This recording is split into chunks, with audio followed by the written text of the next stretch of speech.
I didn't tell Sharon that I was moving out of New York and back to Oregon. I didn't tell her that she was bad enough to leave the whole state, let alone the East Coast, but I did tell her to seek therapy. I had a plane to catch at noon, so this needed to get wrapped up that morning. It is not even 8 a.m. on a Saturday morning, and she is saying she is too busy working to even do a walkthrough of my room. She demanded that I get up at 4 a.m. to deep clean the apartment, to wash all the sheets that she demanded I give back to her that she gave to me when I moved in, but I'm like, fine, I don't need them, I don't want them. But I'm sure as shit not gonna clean them, and I'm not gonna deep clean your apartment either. That is not for a second part of a security deposit. If you watched all the move out footage too, you also saw the fan, which she claimed was brand new when she gave it to me, but it was covered in dirt and dust and it never worked. Keep in mind, we never had a written agreement or anything in writing, which I will never, ever lease or rent ever again. One, with someone I don't know, and two, without a lease agreement or something written. Learn from my mistakes, people. Learn. Learn from me. Please, learn from me. She demanded that I give her the building key and the apartment key and leave the building before she give me my deposit back. And I was like, absolutely not. You are going to slam the door in my face. That is not happening. I was like, this is going to happen right now. You need to Zelle me back the money. Don't say Zelle doesn't work for you. Don't say you deleted it. Don't say you don't have it anymore. Get it, send me the money, and I'm gone. I'm so grateful I took that property management course and knew my rights as a tenant and the laws that had my back as a tenant, because I was able to defend myself. And I knew that all the things she was trying to deduct money from the security deposit for, that she couldn't do that. Truly, I don't believe that Sharon had my security deposit. I think in a perfect world she would live alone and that she wouldn't have a roommate, but I think that she needed a roommate because she needed that rental income, although she wanted someone who wouldn't be around. So when I was gone on nanny trial, she was like, oh, this girl's perfect. But then when I was there, it was just hell. I don't think she had the deposit anymore. I think that she spent it on bills or food or whatever, and she didn't have that money and she was trying to get out of paying it back to me. But I didn't let down and I got it back. Sharon wouldn't give me access to our mailbox. Some very important mail of mine went missing, and I have a theory about it. So I'm going to make a separate story time on that. Go check it out and check out part 1 if you haven't already, and follow for more content from my life. Thanks for watching, guys. Bye. I lived with an insane person in New York City for 3 months, and this is the full story time. So if you've been invested in my Roommate from Hell series, watch this whole video because I'm answering the most asked questions and I'm not leaving any details out. Let's begin. I started school in fall of 2021 in Manhattan, but I ended up really disliking the program, so I left after the first semester, and I had about a week to find a new place to live before they were going to kick me out of the dorms. I joined a women's housing group on Face Schmook, and that's where I found Sharon in her apartment in Upper Manhattan, which seemed like a dream come true because housing or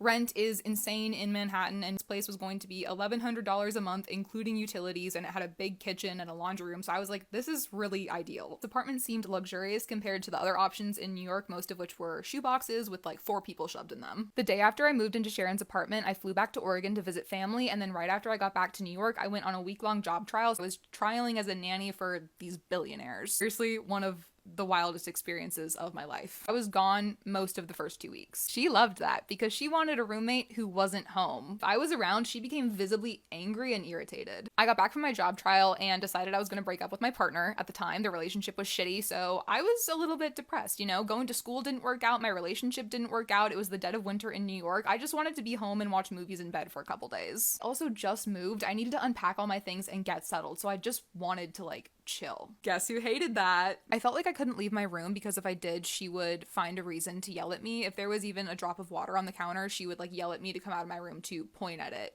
I went on a second job trial a few days later, which is when she went in my room and accused me of defacing the AC and causing a bunch of water damage. This was my final straw with when it came to having a lock on my door. I had wanted to put one on and I had even asked if I could, and she said no, that it was a fire hazard because of the fire escape, which didn't make sense because she had the fire escape attached to her bedroom window. I could tell on other occasions that she had been going in my room. I grew up with a sister, okay? I know if my stuff's been moved around, and she was going in my room. It is 7 a.m. and she's blowing up my phone saying there's all this damage, and I say, can you send me a picture? Can you send me a video? Which she doesn't. She's like, you ripped the AC out, you defaced the AC, which I did not. There's a side panel that slides open, so I slid it open because my room was like 80 degrees in the dead of winter. I say, I will be home in a few hours, please just wait. I will be home soon, can you just leave it? I get home and surprise, surprise, there is no damage. All of my stuff has been moved, and she put some tape over the AC unit, but it is exactly how I left it. There's no damage, she has no proof of damage, she doesn't send me anything. All she says is that she had to have it reinstalled while I was gone, apparently all that morning, and that it cost several $100s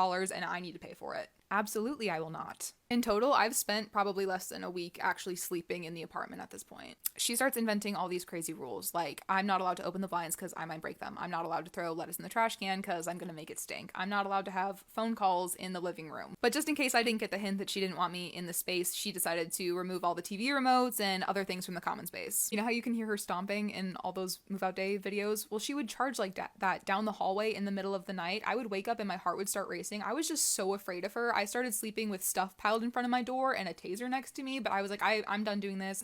I decided to seek out the building manager and was like, hey, I really want to put a lock on my door. Is this allowed? And he said, yes, of course, we'll come install it for you. And I was like, I'll just do it myself because I don't want to have another screaming fight with her. I just wanted to move home to Oregon at that point. I was terrified living there. Going to school didn't work out. My relationship didn't work out. Living in New York and that apartment didn't work out. And I was so miserable and depressed. I just wanted to leave. So the day I put the lock on my door, we got into this huge screaming fight. I gave her notice on the spot. I was like, I'm done. I've had enough. Like, affects me a little bit. So sorry. I need to take a deep breath. Okay. After I gave her notice, she told me I needed to pay the next month's rent or move out immediately. Simultaneously, while threatening to change the locks on me, she also was begging me not to move out and told me I was her ideal roommate and that she actually loved having me here and I was the best roommate she's ever had. Yes, I have been very respectful of you, but meanwhile, you've been yelling at me every single day if there's a singular hair in the bathroom or a drop of water on the kitchen counter. I kept my family updated on what was going on the entire time. My sister said, hey, I'm gonna help you come move out. I'm gonna bring extra luggage. I'm gonna bring it back to Oregon for your move. On one of Sharon's better days, I told her that my sister was coming to stay and was very respectful about it. I was like, hey, are you cool with this? She was like, yeah, totally. We'll pull the air mattress out. And we agreed to this before I ever moved in that it was okay if I wanted to have a friend over, sister, partner, etc. But then Sharon decided to invent a no guest policy. If I so much as tried to have my sister step foot in the apartment, she was going to change the locks and throw me out. This fight about my sister coming went on every single day up until my sister arrived.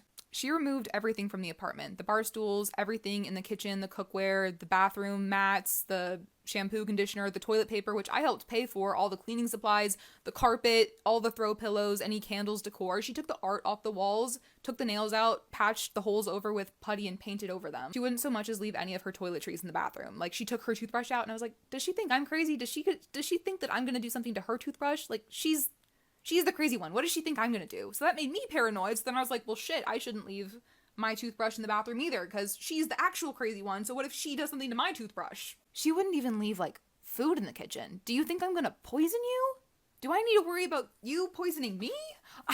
She was making me paranoid. She treated me like I was a filthy animal. She covered all of the couches in sheets, the kitchen table in a blanket so that I wouldn't use it. She just covered everything. I don't even think it's going out on a limb to say that this woman is incredibly OCD. Like, I was in the kitchen one day and she would obsessively vacuum and clean and she vacuumed over my foot.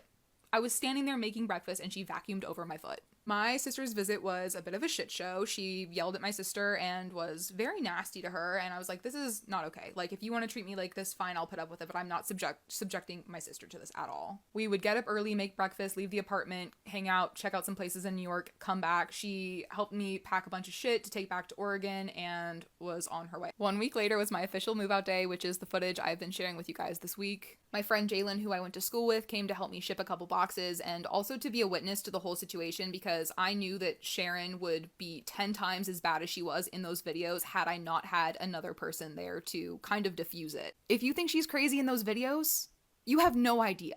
You have no idea. Oh yeah, and she did not have my security deposit. No, not for a second. She did not have that $500. She goes on saying, no, I don't have Zelle anymore. I can't sell it to you. She wanted to scam me with a cashier's check. She wanted to say, oh, I'll give it to you after you move out. You need to leave the building. Yeah, like, you're gonna slam the door in my face. Absolutely not. She kept calling her brother from Midtown and begging him to come. And I was like, I need to get out of here because if he's half as crazy as she is, I was this close to calling the police so many times. It took a lot of time and a lot of fighting, but I did get my security deposit back, and I'm out of time with this video, but I am going to make a part 2 because there are more parts of this story that I want to share with you guys. So go check that out and follow for more content from my life. Okay, bye guys. How to set boundaries with your roommate before it's too late. I'm giving y'all the tea because y'all been asking me. First one, be clear about your guest policy. How many guests can come over? How late is too late? When can we not have no guests? And this is especially for those of y'all who have boyfriends or girlfriends and stuff like that because that causes the most drama. I kid you not. This This one is kind of controversial, but I know people be talking about quiet hours. Agree on a time to study or go to sleep, but it's just like, I guess that does change or whatever, but you and your roommate definitely need to have a conversation about that, and y'all need to ask each other, how late do y'all be staying on the phone? Because I know that's something I hear people complain about a lot. They be like, oh, my roommate always be on the phone loud as fuck, or da-da-da-da. Get some AirPods and headphones too, especially if you can't stand people talking on the phone late. Cleaning responsibilities will have to be the next one. In my opinion, I just feel like you should clean up after yourself. I'm not cleaning after another grown ass person. I'm so sorry. Once you hit 18, baby, even before 18, I was cleaning up since I was 6 years old, baby. Y'all need to figure that shit out. You better ask your roommate. They're gonna learn how to clean up by themselves, or y'all gonna split chores, or whatever the case may be. For like, if y'all share some stuff though, like, then y'all can like split the chores. But other than that, if you know you made the mess, clean that shit up. Ring items, that includes clothes, food, chargers, every single thing. One person might not care, but the other one probably will. And I know y'all gonna want to be nice at first. Oh, it's okay, you can use my stuff, girl. No, you can use my stuff, girl. But then when they start using that shit too much and somebody gotta replace it, then it's a problem. You see what I'm saying? So y'all need to discuss that early on. Like, yeah. Next is sleep and wake up schedules. It sounds similar to what I said at first, but I'm talk about if you got early classes, you go to the gym early, or you like be up late at night. This can really be avoided, honestly. Just do not be turning no big bright ass light on. Like, use a small light or something, like when you're getting ready. Or if you're a person who gets up early and you wake up, like you turn your alarm off, that's good. But if you're somebody who know you're not gonna get the fuck up, stop setting these early ass alarms and you're not turning that shit off, because that shit be blowing me.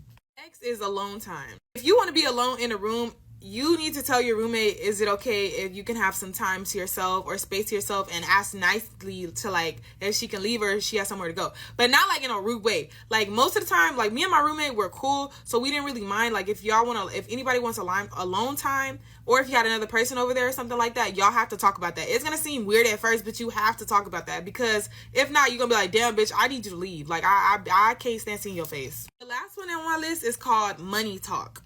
Means if you're splitting cleaning supplies, or you tell your roommate you're gonna buy something and bring it for the dorm and she doesn't have to, y'all need to stand on that shit, because I hate people who be like, oh, I'm gonna buy this and that, and then they don't bring it. That hasn't happened to me, but I've heard stories like of other people, and it has happened to them. Or if you know you and your roommate both share something, y'all both should be replacing it, not one person. Honestly, I just suggest y'all having a lot of everything separated, so y'all only have to replace what's yours, because it kind of like, it's almost like you're taking care of another person, and you don't really want that to happen to like make yourself overwhelmed and stuff like that. So yeah.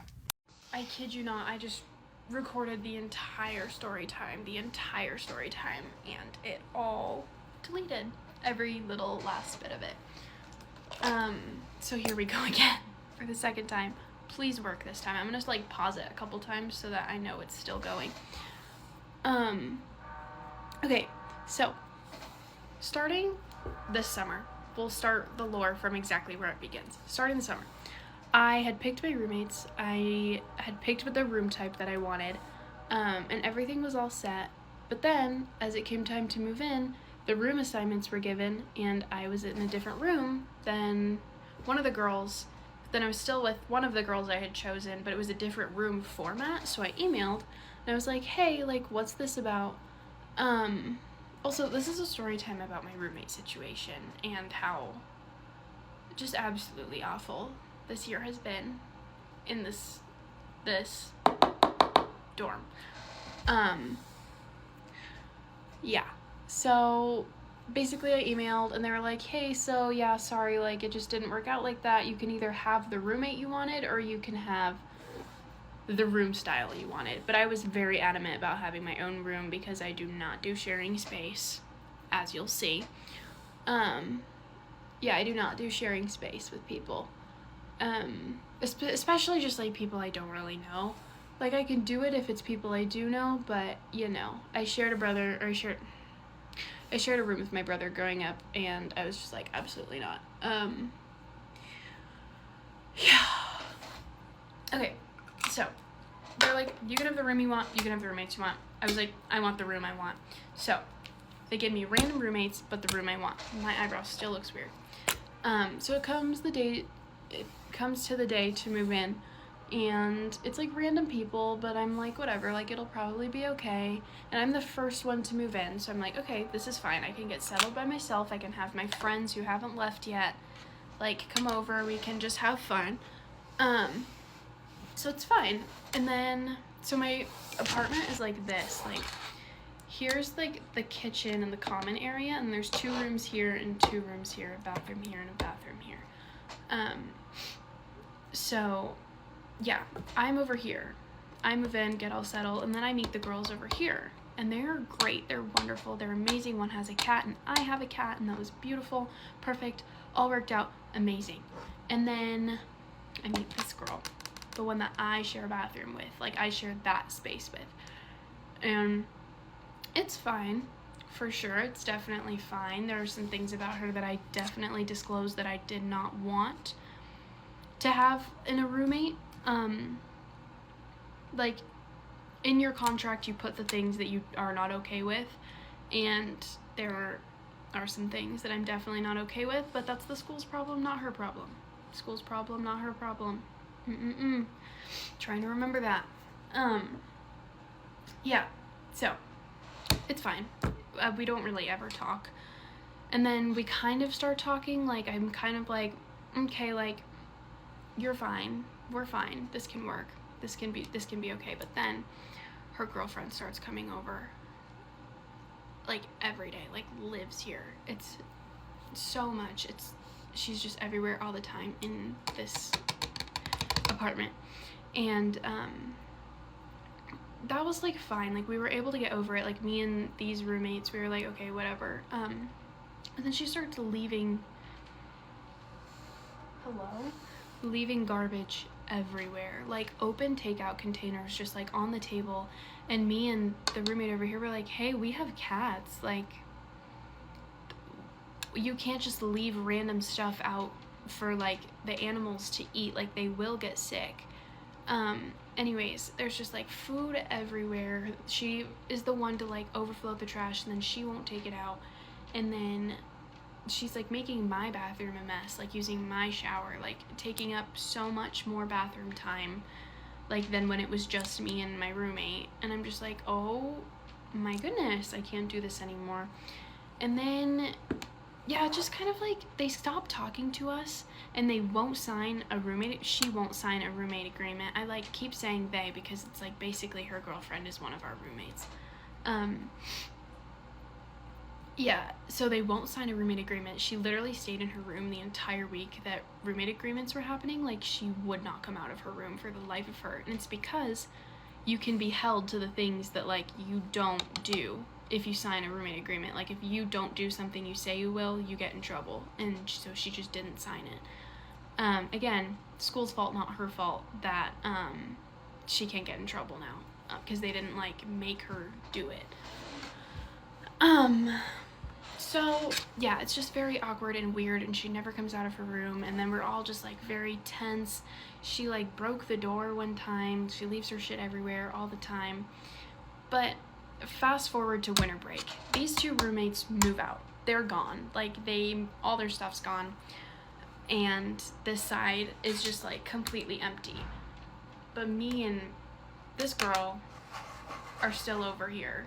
Like, and I literally walk back in from winter break. I open the door, and I immediately it's just like a pungent smell of like BO and disgustingness, and the floor is sticky. There's like hair going from like the front door to the bathroom door, like our bathroom door, and it's just like sticky, and the trash is spilling out of the trash can. There's another trash bag next to the trash of just like overflowing stuff. There's like cooking utensils all along the countertop. It's sticky. She took my food out of the fridge, like my food with my name on it, took it out and left it on the fridge, or left it on the counter. And it was just like moldy. Like, it had been molding. Like, it had been there long enough that it had molded. And I'm like, girl, what are you doing? Because like, it was my food, but then her food's all fine and safe in the fridge. Like, hers is still there. Anyways, I just cleaned it all, and I didn't say anything. And this is where my faults lie in the story. I should have said something, because we have a little whiteboard where we like just like say stuff. We're like, hey, can you clean this? Or hey, can you do that? And we had like had that forever, but now it's just me and her, so we're just like basically fighting like on it the whole time because we don't have each other's numbers. We don't have each other's Snapchat. We don't have each other. And she didn't have Instagram or Snapchat. So, whatever. So the whiteboard is where I just like completely lost it. So yesterday, I get home from my boyfriend's house because I was staying the weekend with my boyfriend, coming back to feed my cat every day. Like, I had come back every day to feed my cat throughout the weekend and play with her, hang out with her, clean her litter. And I get this note on the whiteboard when I come back yesterday that's like, clean Charlotte's litter, you don't take care of her, this is animal abuse.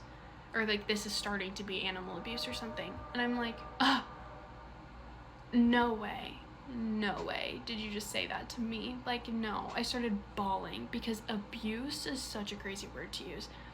So this morning, I booked it downstairs. I said, hey, I'm gonna need the key to one of these rooms that my roommates moved out of because I cannot be over here anymore. So that's what I've been doing all day. I moved everything to this side, so now I have 1, 2, 3 doors separating me from her.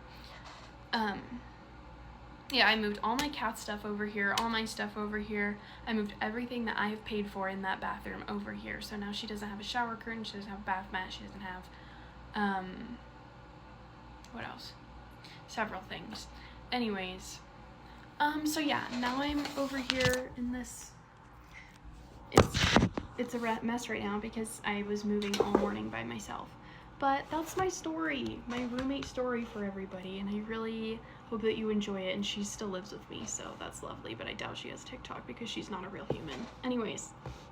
Guys, I was rewatching that, and I left out, like, so many, like, funny details, so, like, please, if you would like the pictures of some of the stuff that, like, was said on the whiteboard, or, like, the state of the bathroom, please let me know, and I will make a part 2. This video is for everybody that wants to play house in college.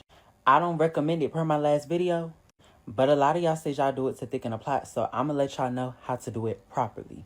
Let's go. Rule number 1, do not play house in your own dorm. That's rule number 1. You don't want to be the roommate that always has her boyfriend over. And I say this because typically boys don't care about boys having their girl over. You know, they'll take one for the team. And then you want to be able to have your own space. When you want to leave, you're able to leave. It's harder to get somebody out of your place than to leave their place. So that's rule number 1. Also, if you're playing house with multiple boys, you don't want them coming to your dorm. Rule number 2, make sure that you're not doing dining hall dates, okay? A lot of y'all have something to say about dining hall dates. It is a thing. People do dining hall dates. In the Chick-fil-A on campus, that's still a dining hall date. Him using the meal swipe, that's still a dining hall date. Make sure you're getting taken off campus. We're not, no. Y'all already staying together. Y'all don't need to stay on campus no more. Rule number 3, leave something at your house with your name on it, okay? Notebook, textbook, leave it there for a couple of days. Preferably like over the weekend. You got something to do over the weekend. Because if another girl comes, she's going to see it and you're going to be able to find it out because she's going to find out who you are and y'all are going to have a discussion. And if you're playing house, you want to make sure you're playing house with the right one. And then lastly, if you are going to use your air fryer to cook for him, because a lot of y'all was talking about that, make sure it's under the bed.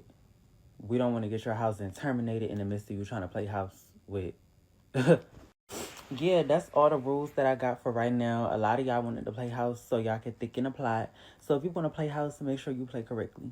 I just read one of the wildest crazy roommate story times that I've ever gotten for this series. This story came from a girl named Jamie. Jamie said that her old roommate told her that she was part of an inner earth civilization, that she was immortal. And when I read this, I was like, what is going on? And then when I got to the ending, I was like, what is going on? So this girl, Jamie, messages and she says, yeah, I lived with this girl. We had a mutual friend. Like, she was kind of part of my social circle, but I didn't know her that well. She had a room opening up. I needed a room. So she moves in with this girl whose name is Jen. Jen's name has been changed to protect her privacy. And this takes place in Nashville, which is actually where I live, but I don't know these people. So they had certain things in common. Like, Jamie said she's really into astrology. Jen was really into astrology, and actually one of the first things they ever did when they met was like compare the times that they were born and their birth charts and their compatibility as friends. But for Jamie, who sent the story, this was like more of a hobby. For Jen, this was her entire life. She was the type of person to not sleep with her phone in her bedroom because she thought that the electromagnetic waves were interfering with her aura, things like that. Jen was very into meditation and practicing mindfulness. She did not have social media. She was single, but she didn't do online dating because she thought that she needed to meet people organically because whoever was put on her path was put there for a reason. And actually, at first, Jamie liked living with Jen because Jen was teaching her all kinds of things about mindfulness and manifestation. She was teaching her how to speak things into existence. She wasn't teaching her how to do it with like vision boards or the power of positive thought. She was teaching her to do it with a whispering method she called echo looping.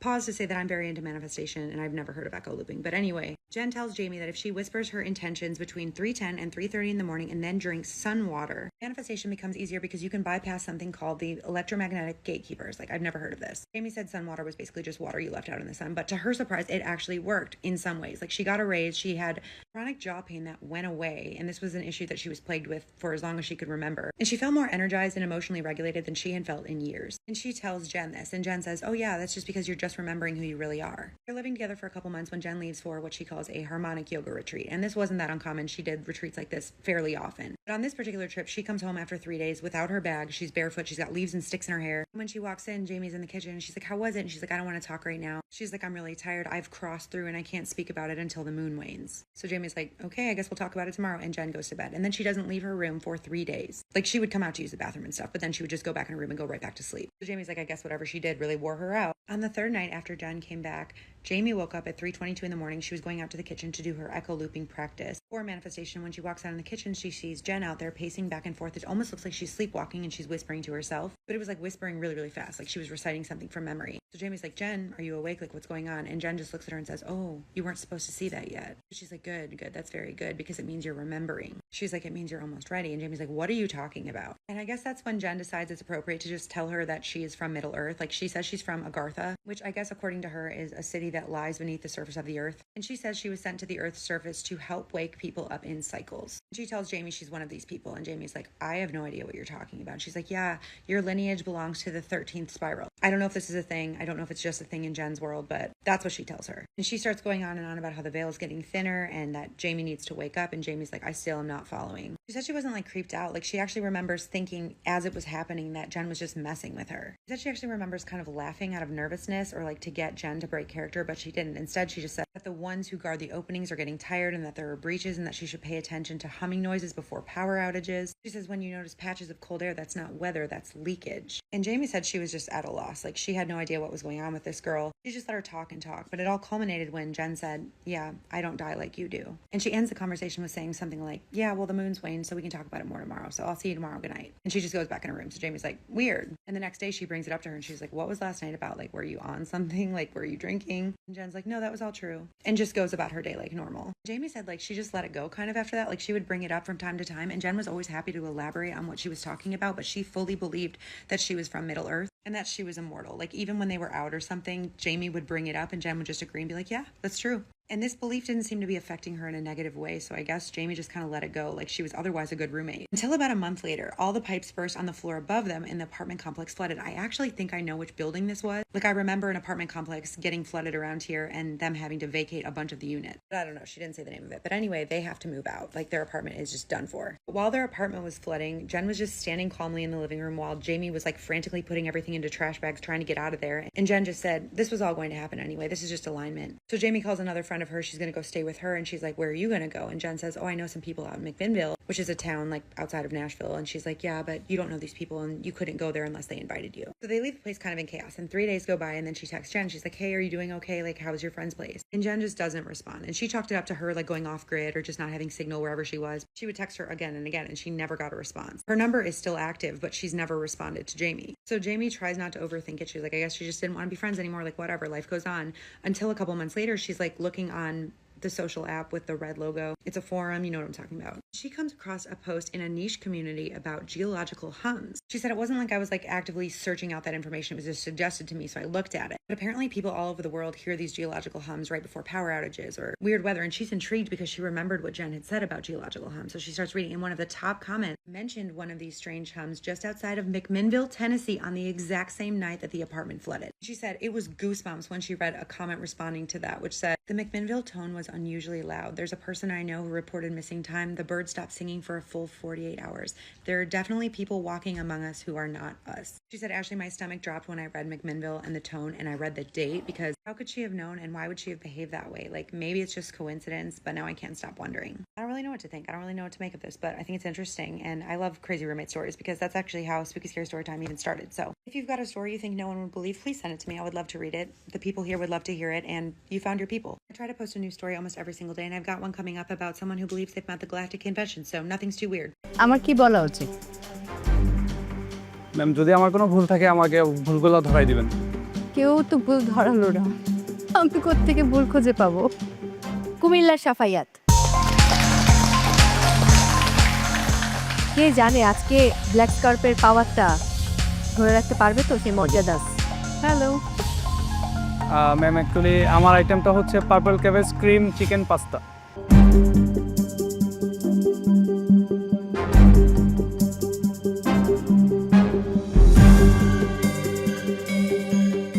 Safayet, আপনার ফুডটা আমি test করলাম, আমার কাছে টেস্টের দিক থেকে চমৎকার লেগেছে। পাস্তাটা মনে হয় আপনি নিজে রেডি করেছেন, তাই না? এটার জন্য আপনাকে অ্যাপ্রিসিয়েট হচ্ছে। একটু আরেকটু সফট হলে মনে হয় আরেকটু মুখরোচক হতো, আরেকটু মানে বাইটে খুব মজা লাগতো, বাট ওভারঅল টেস্টের দিক থেকে আমার কাছে দারুণ লেগেছে। Thank you so much. আমার কাছে খেতে ভালো লেগেছে, প্রেজেন্টেশনটা খুবই ভালো। তবে আমি পাস্তার যেটা বলবো যে এটা যদি আরেকটু বয়েল হতো, সফট হতো, ভালো লাগতো, বাট ভালো ছিল, সব কিছু মিলিয়ে ভালো। Thank you so much. পাস্তাটা কি আপনি ইচ্ছা করে এই টেক্সচার রেখেছেন? সে প্রথমত আমার পাস্তা প্ল্যানিং ছিল, মেন্টরের সাথে আমি এটা নিয়ে কথা বলেছি, তো ওইখানে আমি ভাবছিলাম যে পাস্তা হতে বা থাকবে আমার কাছে। আমি যেহেতু পাস্তাটা পাই নাই, দেন হচ্ছে আমি নিজেই এটা প্রিপারেশন মানে নিজে রেডি করার চিন্তা করেছি। আর পরবর্তীতে আসলে টেক্সচারের যে ইয়েটা সেটা হচ্ছে আমরা পাস্তা মেনলি আলদান্তে বেশি নেই, তো আমি ওইটা রাখার চেষ্টা করেছি। 1 hour ভিতরে to make a pasta by yourself and to make it healthy and এত delicious, hats off to you. Thank you so good job. Costing ঠিক আছে, আই উইশ আপনি ক্যালোরি কাউন্টটা প্রপারভাবে আমাকে দিতেন, তাহলে আজকে আপনার ফুল মার্ক হয়ে যেত। আমার কি বলা উচিত? ম্যাম যদি আমার কোনো ভুল থাকে আমাকে ভুলগুলো ধরাই দিবেন। কেউ তো ভুল ধরালো না, আমি কোত্থেকে ভুল খুঁজে পাবো? এত মজার, ডেলিশিয়াস। Thank you ma'am. খুবই ভালো। Thank you so much. Thank you Safaiyat. Thank you. Thank you so much. Thank you, cut it up.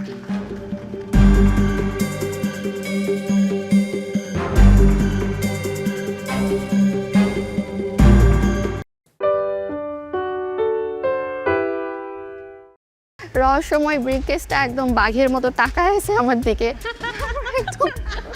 কি আছে ব্রিফকেসে? জানি না আসলে, খুবই কনফিউজিং।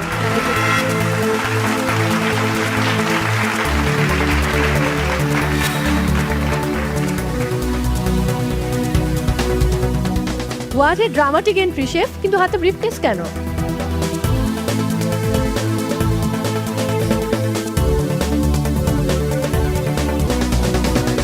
শেফ যেভাবে ব্রিফকেস নিয়ে আমাদের স্টুডিওতে এন্ট্রি করলো, ওটা দেখে প্রথমে খুব ড্রামাটিক লাগছিল। সাধারণত আমরা সিনেমাতে দেখি যে কোনো কাউকে যদি কিডন্যাপ করা হয় তাহলে মাফিয়াদের কাছ থেকে অথবা গুন্ডাদের কাছ থেকে ছাড়িয়ে নেওয়ার জন্য এরকম ব্রিফকেস নিয়ে, টাকা ভর্তি ব্রিফকেস নিয়ে আসে। যখন সে ব্রিফকেস নিয়ে এভাবে আমার মুড নিয়ে আসছিল, তখন আমার ব্রিফকেস দেখে মনে হচ্ছিল যে ব্রিফকেসের মধ্যে টাস্ককে ভরা একটা বন্দুক আছে, অ্যান্ড ওইটা দিয়ে আমাকে টাই করে শ্যুট করে দিবে। হ্যালো মৌ। হ্যালো। এই ব্রিফকেসটাই আজকের চ্যালেঞ্জের ব্রিফ।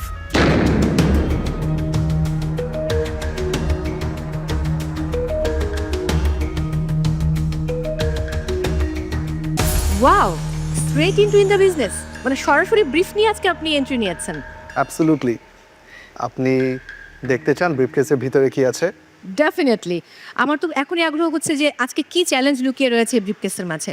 তার আগে আমি একটু পার্টিসিপেন্টসরা কি গেস করছে সেটা জানতে চাই। নিশাদ, কি আছে ব্রিফকেসে? শেফ, আপনি যেহেতু নিয়ে আসছেন, হতে পারে ভিতরে কিচেন কিটও থাকতে পারে। Shafayet, guess master. আজকে মানে বুঝতে পারতেছি না আসলে কি হবে। ব্রিফকেসের ভিতরেই আমাদের খেলা রেডি আছে, খেলতে হবে ব্রেকফাস্টের ভিতরে জিনিস দিই। কুমু, আচ্ছা আজকে আপনি গেস করেন তো। জানি না আসলে, খুবই কনফিউজিং, মানে যেটা আমরা গেস করি সেটা হয় না, অন্য কিছুই হয়, তো বুঝতে পারছি না কি আছে। আমাদের আজকের ব্ল্যাক স্কার্ফ হোল্ডার তামান্না, আপনি গেস করেন। মনে হচ্ছে যে রহস্যময় ব্রিফকেসটা একদম বাঘের মতো তাকায় আছে আমার দিকে, একদম খুবই দম বন্ধ হয়ে যাচ্ছে, জানি না কি বের হবে এটা থেকে, খুবই কনফিউজড। আমি পার্টিসিপেন্টসদের সঙ্গে একেবারেই একমত, ব্রিফকেসে কি রয়েছে আমিও গেস করতে পারছি না। তবে দর্শক এবং পার্টিসিপেন্টস সবার উদ্দেশ্যে বলতে চাই, আজকে মহামঞ্চের 12তম চ্যালেঞ্জ, এবং এই 12তম চ্যালেঞ্জ কারো জন্য বয়ে আনবে সুসময়, আর কারো ঘড়িতে এই 12তম চ্যালেঞ্জে 12টাও বেজে যেতে পারে। আসলে মজা করছি, আপনাদের সবার সামনে আসছে সুসময়, আর সুসময় এই প্রত্যাশাই আমি করছি।